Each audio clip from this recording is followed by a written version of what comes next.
पहला प्रश्न है, निम्नलिखित में से किसने वर्ष 1784 ईस्वी में एशियाटिक सोसाइटी ऑफ बंगाल की स्थापना की थी? तो एशियाटिक सोसाइटी ऑफ बंगाल की स्थापना सर विलियम जोन्स ने की थी। किसने? सर विलियम जोन्स ने की थी। Option number B.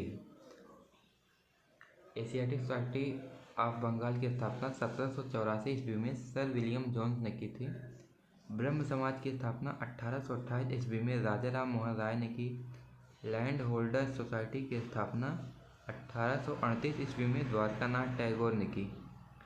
Young Bengal की स्थापना हेनरी लुई विवियन डेरोजियो ने की थी। फिर से, एशियाटिक सोसाइटी ऑफ बंगाल की स्थापना 1784 ईस्वी में सर विलियम जोन्स ने की। ब्रह्म समाज की स्थापना 1828 ईस्वी में राजा राम मोहन राय ने की। लैंड होल्डर्स सोसाइटी की स्थापना 1838 ईस्वी में द्वारकानाथ टैगोर ने की। यंग बंगाल की स्थापना हेनरी लुई विवियन ने की। अगला क्वेश्चन, टॉमस मुनरो तथा कैप्टन अलेक्जेंडर रीड भू राजस्व की किस प्रणाली से संबंधित थे? टॉमस मुनरो तथा कैप्टन अलेक्जेंडर रीड भू राजस्व की किस प्रणाली से? तो ये लोग थे रैयतवाड़ी व्यवस्था से। टॉमस मुनरो तथा कैप्टन अलेक्जेंडर रीड रैयतवाड़ी व्यवस्था से संबंधित थे।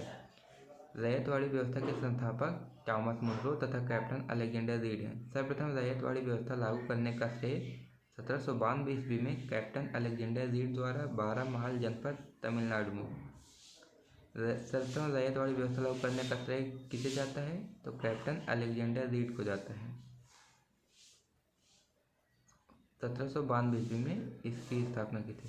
टॉमस मुनरो द्वारा वर्ष 1820 ईस्वी में इसे मद्रास के शेष भागों में लागू किया गया है। रैयतवाड़ी व्यवस्था को टॉमस मुनरो द्वारा 1820 ईस्वी में लागू किया गया। इस व्यवस्था में रैयत मतलब किसान स्वयं भूस्वामी होते थे।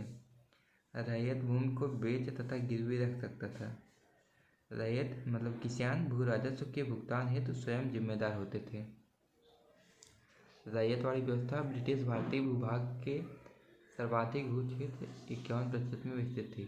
रैयतवाड़ी व्यवस्था सर्वाधिक भू क्षेत्र 51% में विस्तृत थी। ब्रिटिश भारत में प्रचलित अन्य प्रमुख भू राजस्व व्यवस्था अस्थायी बंदोबस्त तथा मालवाड़ी बंदोबस्त।